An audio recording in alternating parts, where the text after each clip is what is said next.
प्रभु का धन्यवाद हो कि उसने हमें अपने भवन में आने का मौका दिया। आजकल चारों ओर जब भी टीवी खोलोगे तो हमें बस दो तीन ही खबरें सुनाई देती हैं, और वो है युद्धों की खबरें सुनाई देती हैं या तो चुनाव की खबरें सुनाई देती हैं।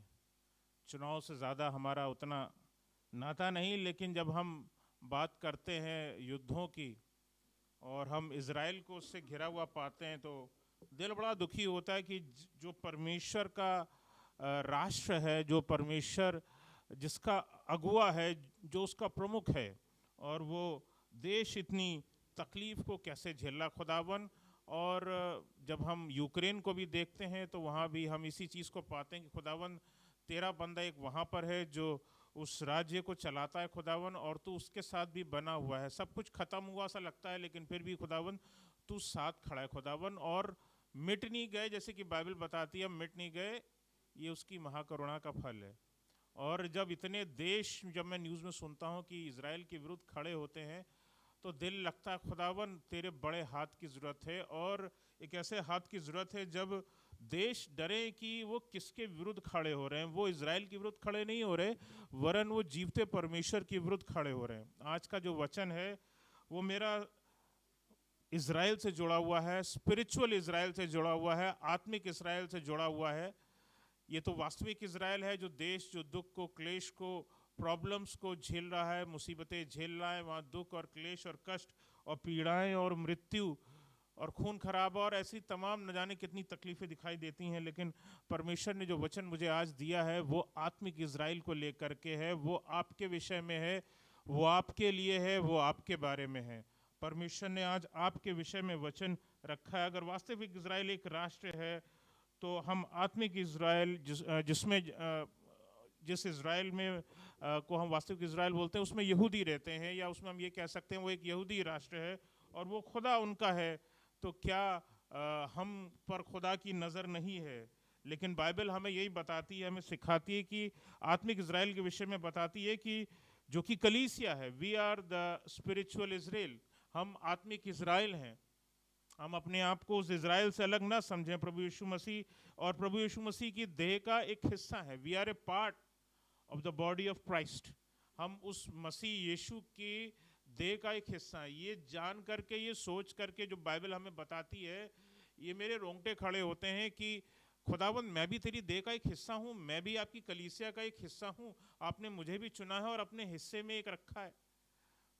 मदर स्टाफ नर्स रही हैं तो एक चीज़ जानता हूँ कि मेडिकल लाइन में चीज़ों को जो काम की नहीं होती उनको एम्प्यूटेट कर दिया जाता है, लेकिन धन्य है खुदावन जो हमें एम्प्यूटेट नहीं करता, अपनी ज़िंदगियों से अलग नहीं करता। हम उसका एक हिस्सा हैं और कलीसिया उसके दिल के करीब है, और हम प्रभु यीशु मसीह के देह का एक हिस्सा हैं। आप, मैं और हर एक जो मसीही विश्वासी जो इस समय यहाँ परमेश्वर के भवन में मौजूद है, जो परमेश्वर के वचन को सुन रहा है और जो परमेश्वर के करीब है, वो इस बात पर रखे कि he is a part of that spiritual Israel. आप आत्मिक इज़राइल आप हैं। और हम आत्मिक इज़राइल कब बन जाते हैं? जब हम प्रभु यीशु मसीह को अपना उद्धारकर्ता स्वीकार कर लेते हैं, और उस स्वीकार कर लेने के कारण हम उसके पुत्र और उसकी पुत्रियां हैं। We become the children of God, we become the sons and daughters of God. हम परमेश्वर के पुत्र पुत्रियां कहलाने का अपार सुख को प्राप्त करते हैं। यह हमारे लिए नहीं रखा गया। हम अपने कामों को देखें तो हम इस योग्य नहीं ठहरते कि खुदावन हमें अपनी संतान भी बुलाए, हमें ठहराए, लेकिन वही हमें बुलाता है, उसने ही ठहराया है और वो हमें अपने करीब रखता है, और वो हमें आत्मिक इज़राइल होने का शर्फ अदा करता है। ये बड़प्पन हमको अदा करता है कि उसने हमें चुना, हमें अपनी करीब बुलाया। बहुतों को नहीं बुलाया लेकिन हमें बुलाया।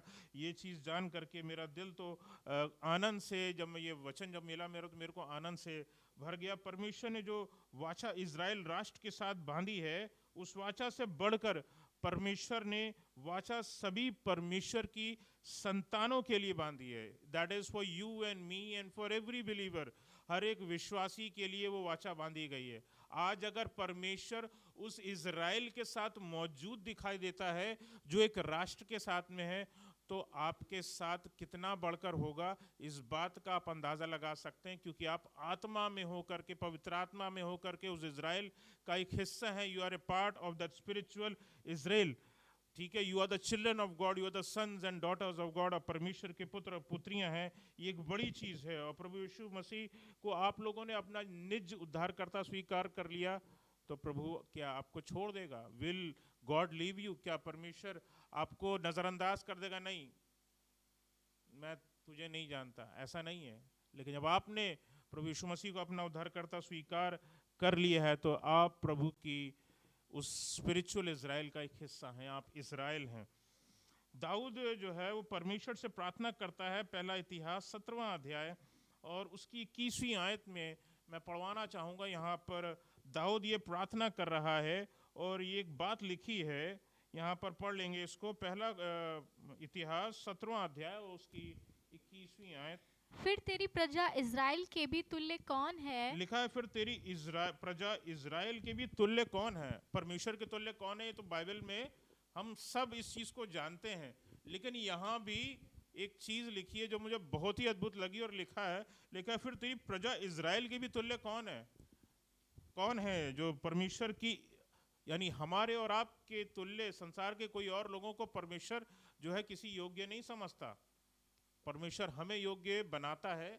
हम योग्य तो किसी के नहीं है, लेकिन हम उस परमेश्वर के योग्य नहीं है। लेकिन परमेश्वर की ओर से अगर हम ये देखें तो यहाँ पर एक इतनी प्यारी बात लिखी है जो दाऊद अपनी प्रार्थना में बोलता है। लिखा है फिर तेरी प्रजा इज़राइल की भी तुल्य कौन है? आगे पढ़ दें। वो तो पृथ्वी भर में एक ही जाति है। Is just one.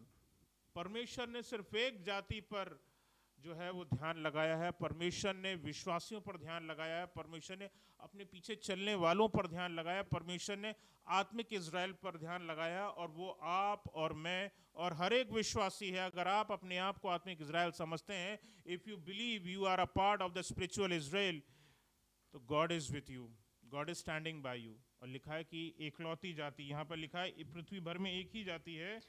उसे परमेश्वर ने जाकर अपनी निज प्रजा करने को छुड़ाया। लिखा है कि परमेश्वर ने जाकर अपनी निज प्रजा, इसमें लिखा है निज प्रजा। परमेश्वर आपको, हमें, हर एक बिलीवर को, हर एक विश्वासी को निज प्रजा जानता है। दिस इज एक्सेप्टिंग, ये गॉड हमें एक्सेप्ट कर रहा है। परमेश्वर हमें एक्सेप्ट कर रहे हैं एज पर्सनल समथिंग, ये मेरी है। ठीक है ना? घर में दो बच्चे अगर होते हैं तो वो झगड़े होते हैं ना, नहीं ये वाली टी शर्ट मेरी है। वो भले ही सेम साइज के बच्चे हों, नहीं ये पापा ये टी शर्ट मेरी है, ये मैं इसको नहीं दूंगा मैं। तो even God has something which is his and that is we, वो हम हैं। और परमेश्वर हमें अपनी निज प्रजा कहता है। और ये बहुत बड़ी बात है कि गॉड कंसिडर्स अस। हम तो कहीं के योग्य नहीं है कि परमेश्वर हमें अपने योग्य भी समझ ले। लेकिन यहाँ जैसे लिखा हुआ है कि परमेश्वर ने जाकर अपनी निज प्रजा करके, और सिर्फ प्रजा नहीं, लिखा है कि सिर्फ निज प्रजा, आगे लिखा हुआ छुड़ाया। It means God worries for us. परमेश्वर जो है वो हमारे लिए फिक्रमंद रहता है। और जब हमारे लिए परमेश्वर फिक्रमंद रहता है ना, तो जैसे कि लिखा हुआ छुड़ाया, तो मतलब वो पूर्ण रीति से छुड़ाता है। जब लाल सागर को पार किया था तो एक भी इजरायली पीछे नहीं छूट गया था। लोगों की ट्रेन छूट जाती है ना, लोगों की फ्लाइट छूट जाती है ना। वहाँ लाखों लोग थे, प्लेन में तो कुछ 100 लोग आते हैं, एक पानी के जहाज में मान लीजिए कुछ 1000 लोग आते हैं। लेकिन जब हम इजराइल को हम देखते हैं, इजरायली कौम को देखते हैं, जब वो पूरे मुल्क मिस्र से निकल करके आ रहे थे, एक भी पीछे नहीं रहने पाया था। Not a single Israeli was left behind. That is the power of God. अपने बलवंत हाथ से परमेश्वर जब अपने लोगों को छुड़ाता है ना, तो नॉट अ सिंगल थिंग, एक भी चीज आपके लिए वो छुड़ौती छोटे पल की नहीं होगी।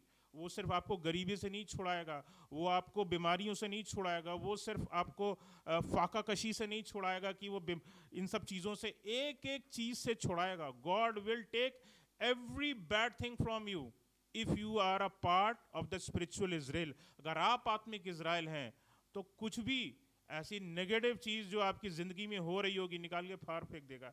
400 साल की गुलामी में वो लोग रहे थे, कितनी पीढ़ियां निकल गई होंगी, दुआओं का अंबार लग गया होगा।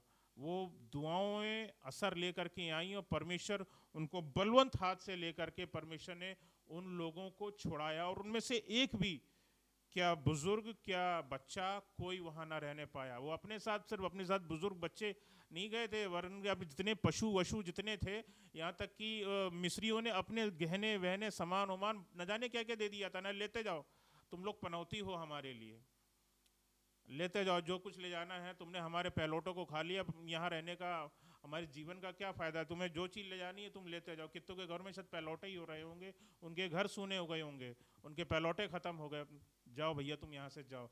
परमेश्वर जब हमें छुड़ाता है ना, तो हमारे विरोधी भी, हमारे विद्रोही भी, जो चाहे कितने सामर्थी क्यों ना हो, चाहे वो किसी राज का प्रमुख क्यों ना हो, हमारे विरुद्ध खड़ा नहीं रहने पाता, खत्म कर देता है, नामो निशान मिटा देता है। लोग जो है चाहे कितने बलवंत दिखाई देते हो, आपके विरुद्ध खड़े नहीं हो सकते। People will not stand before you. That's the word of God, that's the power of God.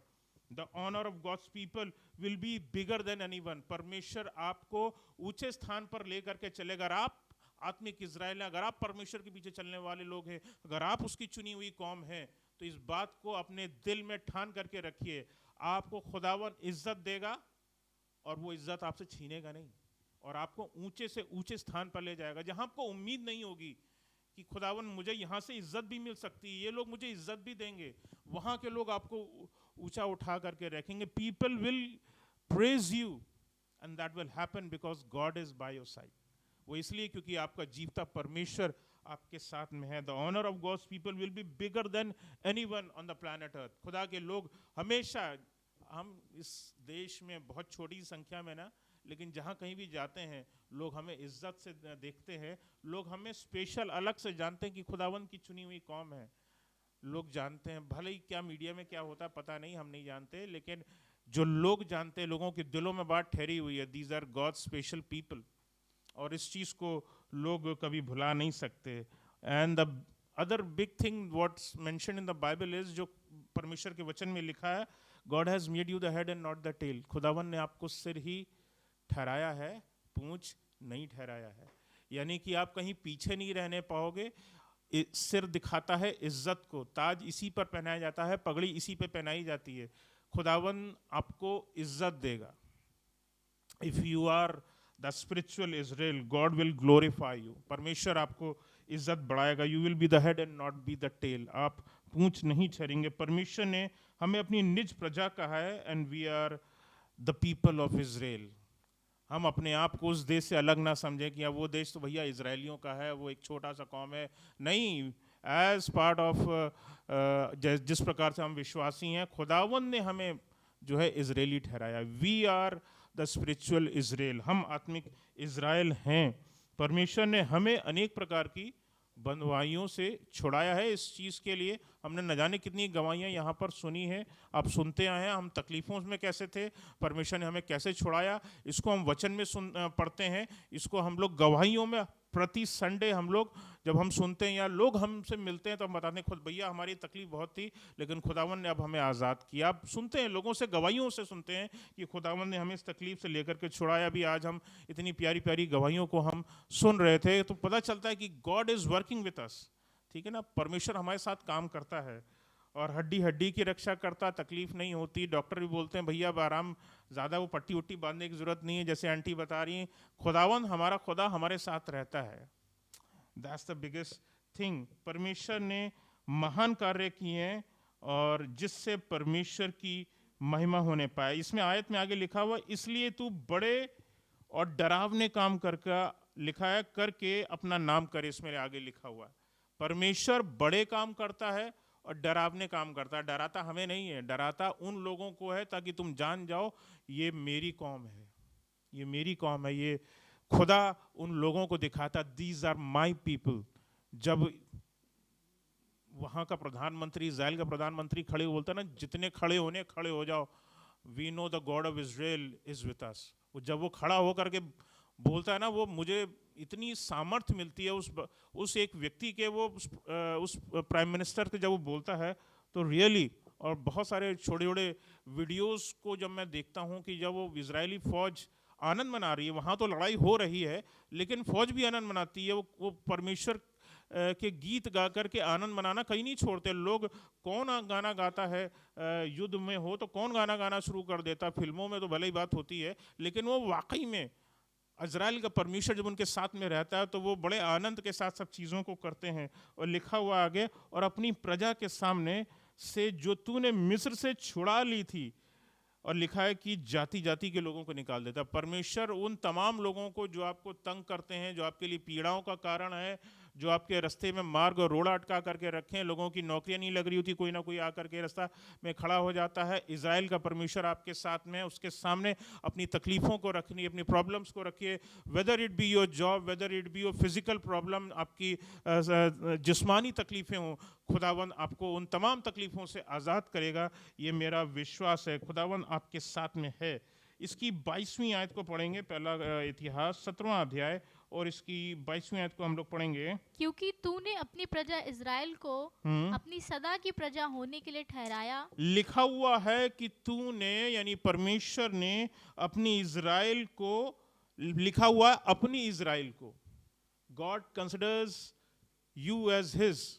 खुदावन आपको अपना बोलता है, अपनी इज़राइल की, लिखा अपनी प्रजा इज़राइल को अपनी सदा की प्रजा, और लिखा हुआ है सदा की प्रजा। खुदावन आपको सिर्फ इस संसार का राजा नहीं है, वो आपको सिर्फ इस संसार में नहीं संभाले, वो आपको सदा काल तक संभालने वाला परमेश्वर है। यानी कि इस जीवन में भी, इस संसारिक जीवन में भी, और आपको परमेश्वर उस नए यरूशलेम में ले जाना चाहता। God wants you take to that new Jerusalem and you be a part of it. आप उसका एक इज़राइल का एक हिस्सा बनने पाए, उस नए यरूशलेम का एक हिस्सा बनने पाए। लिखा है तू अपनी प्रजा इज़राइल को अपनी सदा की प्रजा होने के लिए ठहराया है। खुदावन ने हमें ठहराया है कि हम सदा के साथ, सदा काल में उसके साथ बने रहें उसके साथ में। खुदावन हमसे प्रेम करने वाला, और उसने हमें ठहराया है। आगे पढ़ दें। और हे यहोवा, जी, तू आप उसका परमेश्वर ठहरा। परमेश्वर खुद हमारा परमेश्वर ठहर जाता है, क्योंकि हमने उसको अपना उद्धारकर्ता मान लिया है।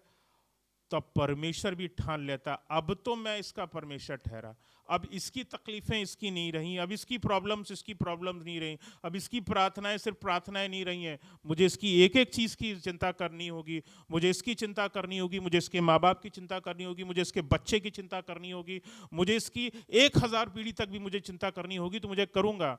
क्योंकि ब्लेसिंग्स, बाइबल बताती है, blessings go on for 1000 generation. 1000 पीढ़ी तक जो आशीष खुदावन आपको देते हैं, वो आपकी 1000वीं पीढ़ी तक जाती है बाइबल के अनुसार। बाइबल इस चीज़ को बताती है। तो आपकी 1000वीं पीढ़ी आपके कारण आशीष पाएगी, आपके कारण, बिकॉज ऑफ यू, क्योंकि आपने खुदावन को अपना उद्धारकर्ता स्वीकार कर लिया है। So your 1000 generations, God's hand is upon them. बचा लिया है आपने, उन 1000 पीढ़ियों को बचा लिया है जो अभी तक इस धरती पर पैदा नहीं हुए। मैं बिलीव करता हूँ वैसे तो कि खुदावन का आगमन जल्द है, लेकिन अगर खुदावन 1000 पीढ़ी भी दिखाएगा तो I believe that they are safe in God's hand. हम में से सबकी जो औलादें हैं वो सुरक्षित हाथ में हैं, और वो परमेश्वर के हाथ में है। हमारा खुदावन जो है उनके साथ में बना रहेगा। हम नहीं जानते, हम मर जाएंगे, हम तो मिट्टी में मिल जाएंगे, खुदावन अपने पास बुला लेगा, फिर हम नहीं जान पाएंगे, हम उनके साथ में नहीं रहने पाएंगे। लेकिन 1000 पीढ़ी तक भी हमारा परमेश्वर उन लोगों की चिंता करता है, क्योंकि उसने हमारी चिंता करी थी, क्योंकि हमने खुदावन को अपना खुदा स्वीकार कर लिया था। यहाँ पर जैसे कि हमने पढ़ा सदा की प्रजा, या इसको हम कह सकते हैं खुदावन ने हमें अनंत काल की जाति ठहराया है, अनंत काल की, फॉर एवर लास्टिंग। अगर हम जाने तो यशाया 9 और उसके 7वें आयत में इसको पढ़वाना चाहूँगा। यशाया 9 और उसकी 7वीं आयत।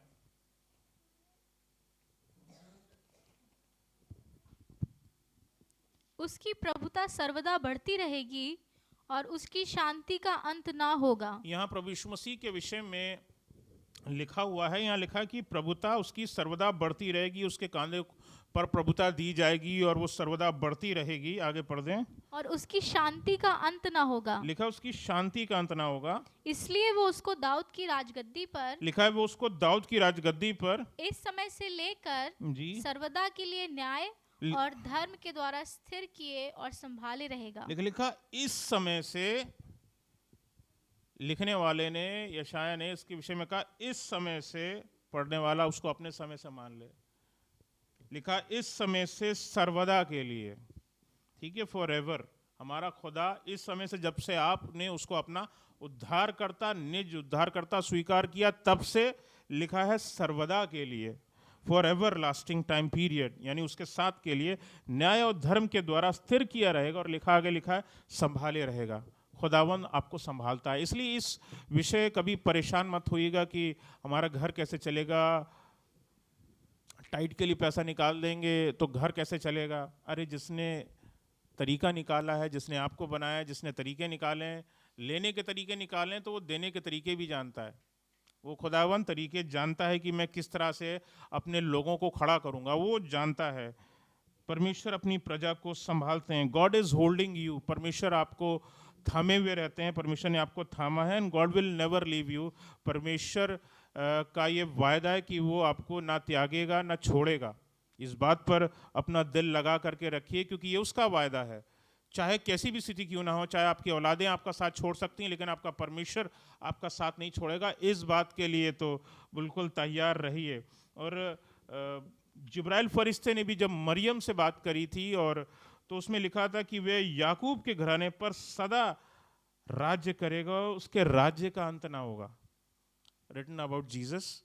और वो जो है वो प्रोफेसाई कर रहा था और मरियम से आते बातें कर रहा था। लिखा है कि उसके राज्य का अंत ना होगा, और हम उस राज्य के अधिकारी होंगे, हम उसका एक हिस्सा होंगे।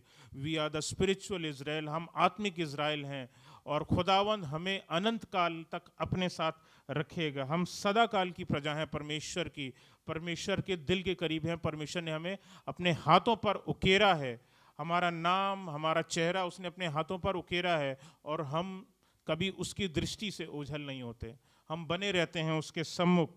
वी आर हिज पीपल, हम उसके लोग हैं। यह निर्गमन में लिखा हुआ है, इस प्रकार से लिखा होगा, पढ़वाऊंगा नहीं। लिखा कि तुम मेरी दृष्टि में याजकों का राज्य, पवित्र जाति ठहरोगे। परमेश्वर ने मूसा से वायदा किया था, और हम परमेश्वर की प्रजा ठहरते हैं, और परमेश्वर की दृष्टि में पवित्र जाति ठहरते हैं। Special people chosen to worship him, हम खुदावन के लोग हैं, उसके लिए अद्भुत ठहरते हैं। We are a kingdom of priest and a holy nation, God considers us as holy, परमेश्वर हमको पवित्र ठहराता है। And we are a whole nation. जितने भी विश्वासी जन यहाँ दुनिया में, यहाँ वहाँ किसी भी देश में रहते हों, लेकिन खुदावन उनको एक देश मानता है। This is my country because I am there king, मैं इनका राजा हूँ और मैं इनके बीच में रहता हूँ। This is the biggest thing, and we are a part of that Israel. These are the words which actually you shall speak unto the children of Israel. ये इंग्लिश में लिखा है, इसी आयत में आगे लिखा हुआ है। अगर आप किसी को अगर इंग्लिश में मिल जाए तो वो इसको ले करके पढ़ सकता है, इफ़ यू फाइंड दैट। तो इसमें लिखा हुआ है, we are kingdom of priest and a holy nation, and these are the words which you shall speak. ये शब्द, ये बातें अपने बच्चों को बताना, सिखाना। Speak unto the children of Israel. So God considers you as children of Israel, not as children of any specific country. मैं जापान का नहीं हूँ, मैं रशिया का नहीं हूँ, मैं नेपाल का नहीं हूँ, मैं इंडिया का नहीं हूँ, मैं वियतनाम का नहीं हूँ। नहीं, you are the children of Israel. God is your king. परमेश्वर आपका राजा है, आप परमेश्वर की पवित्र प्रजा हैं, परमेश्वर के निकट हैं, और परमेश्वर ने आपको इस संसार से उठा करके अपने राज्य में रखने का ठहरा लिया है। God wants you to be with him for ever and ever because God loves you. परमेश्वर आपसे प्यार करता है। You are the chosen one and the holy one. खुदावन ने आपको चुना है और उसके पवित्र हैं। And this is your identity, यही आपकी पहचान है। इस पहचान को कभी भूलिएगा नहीं। You are the chosen one, you are the holy one, chosen by God. परमेश्वर ने आपको चुना है, एंड यही आपकी आइडेंटिटी है। You are the people of Israel, ये आपकी पहचान है, इस बात को भूलिएगा नहीं। तो आयतें पढ़वा करके ख़त्म करूँगा। रोमियो 9 अध्याय और उसकी 4 और 5 आयत बता करके फिनिश करूँगा। और बहुत सारा रस इन आयतों में पड़ा है। जब मैं इसको पढ़ रहा था तो मैं आत्मा से भर गया। रोमियो 9 अध्याय, रोमियो की पत्री 9 अध्याय, उसकी 4 और उसकी 5वीं आयत को हम लोग पढ़ेंगे। वे इजरायली हैं लिखा है कि वे इजरायली हैं, that is the people of God. और आगे पढ़ दें। और लेपालकपन का अधिकार लिखा है लेपालकपन का अधिकार। लेपालकपन का मतलब adoption, it means God has adopted us, क्योंकि हमने उसको अपना जो है परमेश्वर रिसीव कर लिया है, हमने उसके पीछे चलना स्वीकार कर लिया, अपना जीवन को उसे दे दिया है। सो गॉड हैज एडॉप्टेड अस, परमेश्वर ने हमें ये हक दिया है, इसलिए हमें लेपालकपन का हक मिला है, जो एक बालक को मिलता है ना। जैसे कोई एक बालक होता है, मान लीजिए जिसके माँ बाप नहीं हो, और कोई मियाँ बीवी बोलते हैं भैया लाओ एक बच्चे को अडॉप्ट किया जाए, तो जो बच्चे को अडॉप्ट करते हैं उसके बाद सब कुछ उस बच्चे का हो जाता है। तो परमेश्वर ने जब हमें अडॉप्ट कर लिया है, जब परमेश्वर ने हमें रिसीव कर लिया है, तो जो कुछ परमेश्वर का है वो अब हमारा हो गया है। परमेश्वर ने हमारे लिए वो तमाम आशीषें रखी हैं, हमारे लिए रखी हैं। लेपालक का हक हमें लिखा हुआ है। और आगे लिखा है और महिमा और लिखा है वाचाएं। और महिमा। बहुत धीरे धीरे कॉमा कॉमा लगे हैं, पादरी साहब से सीखा है मैंने, कॉमा कॉमा पे रुकते रुकते हुए चलाओ, बहुत गाड़ी धीरे धीरे चलानी पड़ेगी। दोनों आयतों में लिखा है और महिमा। महिमा का मतलब जानते हैं? महिमा का मतलब है, महिमा वहां पाई जाती है, glory is found over there where God resides, where God is, जहां परमेश्वर होता है, जहां परमेश्वर रहता है, परमेश्वर की उपस्थिति में उसकी महिमा पाई जाती है। So God resides with us in our families.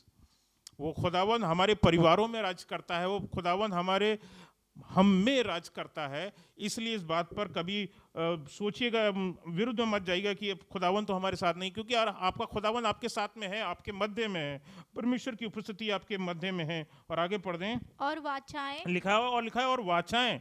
जब हम वाचाएं की बात करते हैं तो किस किस से वाचाएं बांधी थी, मैं कुछ उदाहरण लेना चाहूँगा, सब तो नहीं ले सकता लेकिन कुछ उदाहरण लेना चाहूँगा। अब्राहम का नाम आता है, खुदावन ने उससे वाचा बांधी, उसको कईयों का पिता ठहराया परमेश्वर ने। फिर इसहाक का जिक्र आता है, हम जानते हैं उसका बेटा था, और इसहाक को लिखा है उसको 100 गुना आशीष परमेश्वर ने दी। फिर हम याकूब को जानते हैं, और जिसका नाम परमेश्वर ने आगे चल करके इज़राइल रख दिया, जो आज ना सिर्फ बड़ा एक देश है, वो एक जाति है और एक बड़ा देश है। परमेश्वर ने उसको तब आशीष दी जब वो अपने ही घर से निकाल दिया गया था एक तरह से। माँ ने बोला तो बेटा अब तू भाग जा, नहीं तो तेरा भाई तेरी जान लेने के पीछे तुझे बर्बाद कर देगा। वो निकल गया था, उसके पास ठीक से शायद कपड़े भी नहीं थे, क्योंकि उसमें जिक्र आता है कि जब वो बेतेल में था तब वो उसने एक पत्थर का तकिया बना करके अपने सिर पर रखा था। उसके पास यानी कि गठरिया भी नहीं थी अपने सिर के नीचे लगा करके सोने के लिए। तो इससे पता चलता है कि वो बिल्कुल कुछ खाली हाथ था, कुछ था ही नहीं उसके पास में कि खुदा उसको बढ़ाए। और खुदा ने उसको इतना बढ़ाया कि उसका नाम एक देश के नाम पर रख दिया गया। So God is the God of Israel is your God. आपका खुदा आपका साथ में है। एंड याकूब, और उसके बाद मूसा को हम किस रूप में जानते हैं? बाइबल बताती है, मूसा अपने विषय में बोलता था मैं तो ज़बान का बद्धा हूँ। वो अपने विषय में ये बोलता था खुदावन मुझे क्या आता है, मैं तो ज़बान का बद्धा हूँ, लोग मेरे को क्या सुनेंगे। लेकिन खुदा जब जिसको पीछे ठहराता है ना, उसके पीछे लाखों लोग चलते हैं। So whole people walked behind Moses.